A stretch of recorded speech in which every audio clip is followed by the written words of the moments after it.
Bismillahirrahmanirrahim. Alhamdulillahi alamin wa bihi nasta'in ala umuri dunya waddin wassalatu wassalamu ala rasulihil amin wa ala alihi wa ashabihi ajma'in.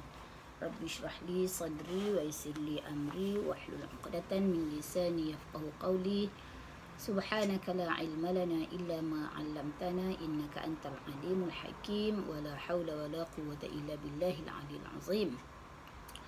Assalamualaikum warahmatullahi wabarakatuh. Tuan-puan, sidang jemaah muslimin muslimat yang dirahmati oleh Allah Subhanahu wa taala sekalian. Insya-Allah hari ini kita akan membincangkan satu hadis yang dipetik daripada kitab 40 hadis akhlak mulia karangan sahibul fadilah tuan guru kita Ustaz Ahmad Fahmi Zamzam hafizahullah. Kita akan membincangkan hadis yang ke-16 daripada kitab ini. Bismillahirrahmanirrahim. Qala al-musannif hafizahullah wa nafa'ana bi'ulumihi fid darain insyaallah. Diberi tajuk hadis ke-16 ini iaitu menghormati tetamu. An Abi Shuraih Al-Khuza'i radhiyallahu anhu anna an-nabiy sallallahu alaihi wasallam qala wa man kana yu'minu billahi wal yawmil akhir falyukrim dhaifahu. Rawahu Muslim.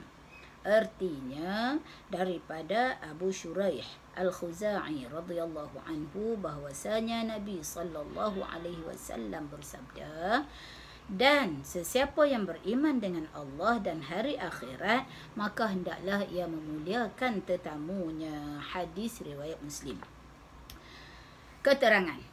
Kita baca dulu dia punya keterangan yang telah disyarahkan oleh tuan guru kita.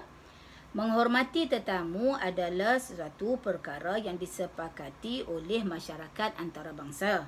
Tidak ada satu masyarakat pun di dunia ini kecuali mereka menghormati tetamu yang datang berkunjung ke rumah mereka. Namun, yang menjadi keistimewaan Islam ialah apabila penghormatan yang diberikan kepada tetamu itu berdasarkan kepada keimanan kepada Allah dan hari akhirat, yang membawa erti bahawa kita menghormati tetamu itu kerana tuntutan keimanan, bukan kerana sesuatu tujuan kebedaan yang dinantikan. Sangat besar bezanya orang yang memuliakan tetamunya kerana Allah dengan orang yang berbuat demikian kerana ada tujuan kebendaan dan kepentingan-kepentingan yang tertentu. Orang yang ikhlas kerana Allah bererti ia tidak mengharapkan sebarang balasan daripada tetamunya kerana Allah kerana ia telah yakin dengan balasan yang disediakan oleh Allah Ta'ala. Tetapi orang yang tidak ikhlas dalam memuliakan tetamunya dan ia mengharapkan sesuatu balasan terhadap jasa baiknya itu, mungkin dia memaksakan dirinya berbuat demikian sedangkan hatinya tidak tulus ikhlas kepada tetamunya. Maka kepura-puraan ini tidak akan menghasilkan persahabatan yang baik dan tidak akan dapat menjalinkan hubungan yang mesra dan penuh erti. Jadi, apabila Islam mengaitkan penghormatan terhadap tetamu itu dengan iman, ini bererti bukan hanya tetamu itu sahaja yang mendapat keselesaan, bahkan tuan rumah juga telah dapat memantapkan keimanannya dan dia akan beroleh pahala yang telah disediakan baginya pada hari akhirat nanti. Baik tuan-puan, hadis ini memberi panduan kepada kita, menjelaskan tentang satu hak hablum minan nas yang perlu kita sempurnakan sebagai satu syarat menjadi orang yang sempurna imannya dengan Allah dan hari akhirat. Apabila Nabi bersabda, barang siapa yang beriman dengan Allah dan hari akhirat, maka hendaklah dia memuliakan tetamunya, bermakna memuliakan tetamu ini merupakan satu cabang daripada kita memperkuatkan hablum minan nas.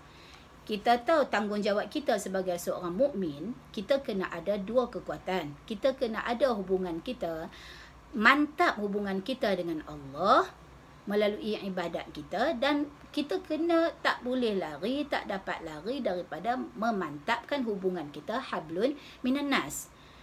Maknanya hubungan kita sesama manusia. Dan di antara hubungan sesama manusia, orang-orang yang sekeliling kita adalah tetamu. Kita melayan tetamu, kita meraihkan tetamu. Sebab itulah Allah memberi, Nabi memberi isyarat kepada kita, memberitahu bahawa di antara ciri orang yang nak kata orang tu benar-benar beriman kepada Allah dan hari akhirat, hendaklah dia memuliakan tetamunya. Tetamu ni siapa dia? Tetamu ni ialah orang yang berkunjung menziarahi rumah kita. Dia mai rumah kita atas satu-satu tujuan. Mungkin ada hajatnya, mungkin kerana lama tak jumpa dengan kita, ada sebab-sebab tertentu. Walau atas apa tujuan sekalipun, dia adalah tetamu yang wajib kita muliakan.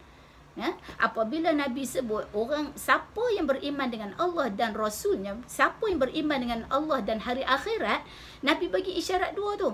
Maknanya hendaklah dia memuliakan tetamunya. Maknanya kalau kita tidak bersikap memuliakan tetamu, kita tidak meraihkan tetamu, bermakna kita kena tengok iman kita. Adakah iman kita ni macam mana iman kita dengan Allah dan hari akhirat? Bila Nabi sebut siapa yang beriman dengan Allah dan hari akhirat, dia kena memuliakan, wajib ke atas dia memuliakan tetamunya. Jadi bila yang kita baca tadi, Tok Guru kita kata apa? Bagaimana memuliakan tetamu ini bukan sahaja budaya di dalam Islam. Dia sebenarnya budaya masyarakat antarabangsa. Baik di Amerika ke, di Jepun ke, mana-mana negara pun, hak kita pernah sampai ke, hak kita tak pernah sampai ke, melalui cerita hak kita tengok, memang memuliakan tetamu ni adalah satu tradisi antarabangsa. Dia kata budaya masyarakat antarabangsa. Apatah lagi di dalam Islam, apabila kita kata memuliakan tetamu itu dikaitkan dengan iman. Maknanya ia merupakan satu perkara penting yang mesti kita ambil berat. Bila Nabi bagi isyarat, siapa yang beriman dengan Allah dan hari akhirat, hendaklah dia memuliakan tetamunya. Bermakna memuliakan tetamu ini merupakan salah satu daripada sifat orang yang beriman.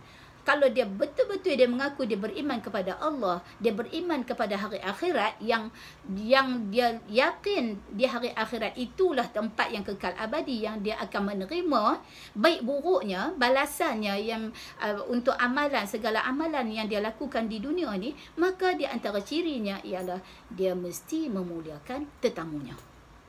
Jadi memuliakan tetamu ini adalah tuntutan di dalam Islam. Bukan dia, maknanya kita kena buat kerana Allah, kerana ia adalah tuntutan di dalam Islam, bukan kerana tujuan tertentu. Bukan pasal tetamu ni dia somebody, pasal dia ada jawatan, kita adalah teringin nak buat baik dengan dia kerana satu-satu perkara, kerana kita nak tumpang glamour dia ke, kita nak tumpang harta dia ke, kita nak tumpang nama dia ke. Jadi kita buat baik dengan dia. Bila dia mai bertamu rumah kita, kita layan punya baik. Tapi bila kita kata ada satu pihak yang tak berapa ada body ni lah, maka kita layan macam mau tak mau saja. Tak boleh begitu. Islam tidak meletakkan taraf kita kata melayan tetamu tu. Tak ada kita kalau kawan ni level A kena layan macam ni. Tak ada. Sebab secara umumnya Nabi kata apa? Siapa yang beriman kepada Allah, beriman kepada hari akhirat, hendaklah dia memuliakan tetamunya. Umum saja, hendaklah memuliakan tetamunya. Maka sebab tu kita kata kita hendaklah, di antara sifat seorang mukmin yang baik itu ialah dia memuliakan tetamunya, meraih kedatangan tetamunya. Jadi di antara kita kata apabila Nabi sebut macam ni, kita kena tengok apakah kita kata adab kita sebagai tuan rumah, yang kita macam mana yang kita nak memuliakan tetamu tu, lagu mana cara yang kata nak memuliakan tetamu tu. Di antaranya ialah kita menerima tetamu dengan rasa seronok. Kita jangan merasa tetamu itu membawa beban. Mai nak habis ayat kopi aku. Tak. Kita tak boleh merasakan kedatangan tetamu itu membebankan kita. Bahkan tetamu datang membawa rezeki, dia pulang membawa segala dosa yang ada di dalam rumah kita. Jadi kalau kita sentiasa rasa macam tu, ada perasaan begitu wujud dalam diri kita, jadi kita akan rasa seronok lah. Tetamu mai, kita akan rasa seronok. Pasal apa? Sebab tetamu datang membawa rahmat, tetamu datang membawa rezeki. Kita melayan dengan mesra, kita berbual dengan tetamu dengan memberikan tumpuan. Bila tetamu bersembang dengan kita, kalau ada sedikit sebanyak rezeki yang di dapur kita bawa keluar, itu maknanya kita meraihkan tetamu dengan baik. Bila tetamu berbual, bila bersembang dengan kita tumpu perhatian. Bukan kita duk main telefon, bukan kita duk baca surah abang, kan? Kita meraihkan tetamu. Hak tu di antara cara kita memuliakan tetamu kita. Tetapi macam tu juga, walaupun maknanya dari sudut hadis ni, walaupun hadis menyebut hendaklah kamu muliakan tetamu, orang yang beriman kepada Allah dan hari akhirat hendaklah memuliakan tetamu. Jadi tanggungjawab kita sebagai tuan rumah. Okey, sekali kita jadi tuan rumah, kadang-kadang kita bertamu pula. Kadang-kadang kita bertamu pergi rumah orang pula. Jadi kalau kita bertamu di rumah orang, kita menjadi tetamu pula. Menjadi tetamu kepada sahabat kita, kepada pak long kita, kepada maksu kita, kepada siapa pun kita bertamu, maka ada adab dia. Ada adab yang ditetapkan dalam Islam. Islam ajak kita kalau nak bertamu, hendaklah pertama memberi salam. Bagi salam dulu, jangan duk terpa masuk terus. Lepas bagi salam, bila dijemput masuk, baru kita masuk. Kalau tuan rumah tak jemput masuk, kita jangan duk terpa. Kemungkinan dia tak selesa dengan kedatangan kita. Mungkin ada sesuatu yang berlaku dalam rumah dia tak selesa untuk jemput kita masuk. Jadi kita tak payah masuk. Kita bersembang di luar saja. Kemudian kita juga dilarang daripada memanjangkan pandangan. Kita duk meninjau-ninjau. Kalau kata kita dijemput masuk, jangan kita meninjau-ninjau apa kok keliling rumah dia, kok keliling tamu rumah dia, kan, kok keliling dapur dia ke apa. Tak boleh. Adab kita bertamu, kita tidak boleh memanjangkan pandangan. Dan kita hendaklah menunjukkan kalau kita kata tuan rumah jamu kita, kan, jadi kita menunjukkan rasa seronok menjamah hidangan yang dihidangkan oleh tuan rumah. Dan kita tidaklah boleh berlama-lama. Maknanya janganlah sampai kita bertamu di rumah orang sampai tuan rumah kira duk tengok jam, kita duk tak reti-reti juga. Maknanya bila tuan rumah duk kira tengok jam tu, mungkin dia tak gamak nak habaq, kan, pilah balik, aku ada kerja. Maka kita lah sendiri kena faham. Yang tu maknanya adab kita menjadi tetamu. Maknanya dalam adab, dalam kita kata yang digariskan oleh Nabi ini, memuliakan tetamu, orang yang beriman kepada Allah dan hari akhirat hendaklah memuliakan tetamunya. Kita ada tanggungjawab sebagai tuan rumah dan ada tanggungjawab sebagai tetamu yang bertamu di rumah, di rumah saudara kita. Jadi insya-Allah mudah-mudahan kita semua mengambil manfaat ini, kita menyambung silaturahim apabila kita bertamu. Mudah-mudahan kita kata ziarah bertamu kita itu mendapat rahmat, kasih sayang daripada Allah Subhanahu wa taala. Aqulu qawli hadza astaghfirullahal azim li wa lakum. Wassalamu alaikum warahmatullahi wabarakatuh.